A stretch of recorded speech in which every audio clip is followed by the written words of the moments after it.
going to be doing a fun little MIT integration bee problem. I'm just going to be doing one at a time and eventually maybe compile them into kind of a summative thing. So what I promise I won't be like this the whole time, but just to write the problem as neat as possible. That's not neat. This is our first problem, or just our problem for today. And yeah, I know this is only a qualifying exam problem, but you gotta keep in mind, I'm only a month into all of high school, so you can't expect me to be able to solve all the integrals yet. That'll be a while. Because at some point, when you understand the concepts, it just gets down to sharpening your intuition and just practicing. So yeah. And also, I hope you don't mind, I'm going to be removing these parentheses because I just find them ugly. I actually don't think they make things neater, so in unambiguous cases, I like to remove parentheses on most of my functions. Unless it's like f of x, but you know what I mean.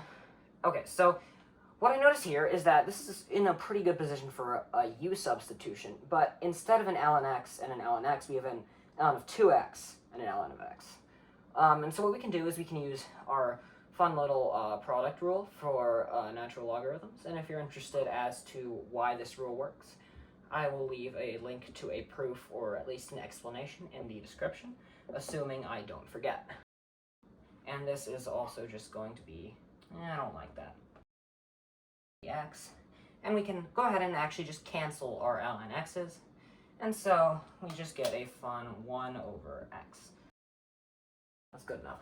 So we can actually split this into two separate terms, and again, I will leave a short little explanation in the description, or a link to an explanation as to why you can do this, because it's interesting.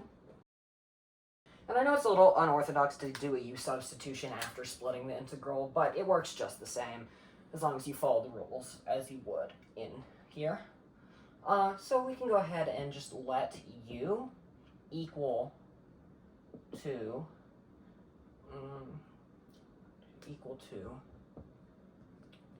ln of x, and then that would mean that du, because that's the derivative. So now that we have our fun little substitution, we can go ahead and actually substitute in. So the first thing I'm going to do for substituting on this one is I'm going to take the integral and I'm going to actually factor out natural log of 2 because it is a constant, and then we can get just try and make that compact so I don't run out of space for one more little thing here. And this is going to be equal to the natural log of 2 is our integral. 1 over x dx is just the same thing as 1. So, okay, so we can now actually do our u substitution. So we get natural log 2 times our integral. Then we have 1 over x. And we want to write this just a little bit more clearly here, or just in a more helpful order, times 1 over x dx,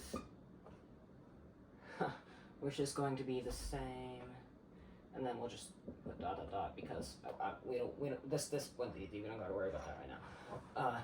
It's ln 2 times the integral of, so dx over x. Oh, so we'll just say 1 over u. And then 1 over x dx. And I forgot to write our dx right here, which is kind of important. This is just du. That is going to be equal to, and then we're also going to be, remember, adding this integral right here, which is 1 over x dx, which we can just go ahead, everyone knows what that is, we can just rewrite that as the natural log of the absolute value of x plus, say, c2, because it is technically a second arbitrary constant. We need to substitute back in u.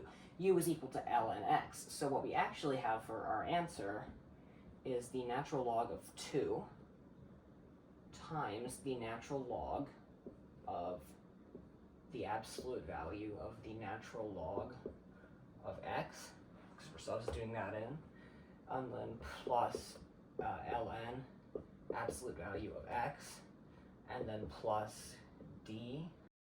And yeah, it's entirely possible that I just really wanted to write the real symbol, so I didn't just write plus c, which you can do, because it's just an arbitrary constant.